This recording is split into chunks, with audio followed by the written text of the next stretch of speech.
Hello বন্ধুরা, West Bengal box lover Sanjeev ভাই আলমগীর সে যখন ভিডিও শুট করছে তখন ক্যামেরাম্যানের ফোকাস তো আপনাদের দিকে তাকিয়ে আছে। आजकल के औलादों के लिए हमसे डरा करो। ला ला ला ला ला।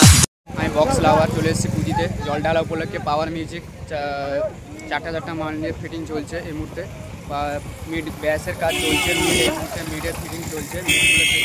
মিড আপনাদের 4টার সময় ভিডিও আসবে চ্যানেলে, ওয়েস্ট বেঙ্গল বক্স লাভার চ্যানেলটিকে ফলো করে রাখো। যদি ফলো না করো চ্যানেলটিকে সাবস্ক্রাইব করো। ওকে, থ্যাংকস। এই জল ঢালা উপলক্ষে মোহনপুর বাগদাতে পাওয়ার মিউজিক চারটা মাল দিয়ে রোড শো হবে 4টার সময়। এখন ফিটিং চলছে, কমিটির ছেলেরা ফিটিং করছে। ওয়েস্ট বেঙ্গল বক্স লাভার চ্যানেলটিকে সাপোর্ট যদি প্রথমে না করে সাবস্ক্রাইব করে নিয়ে সাবস্ক্রাইব করো। জল ঢালা উপলক্ষে মোহনপুরে পাওয়ার মিউজিক চারটা মাল নিয়ে উঠাচ্ছে, দেখছেন এই যে মিট উঠাচ্ছে ব্যাস কত কষ্ট করে। ওয়েস্ট বেঙ্গল বক্স লাভার চ্যানেলটিকে সাবস্ক্রাইব করো। দেখছেন ফুল বিকাল 4টার সময় ভিডিও আসবে। এখন মাল সেটা ইয়ে করছে।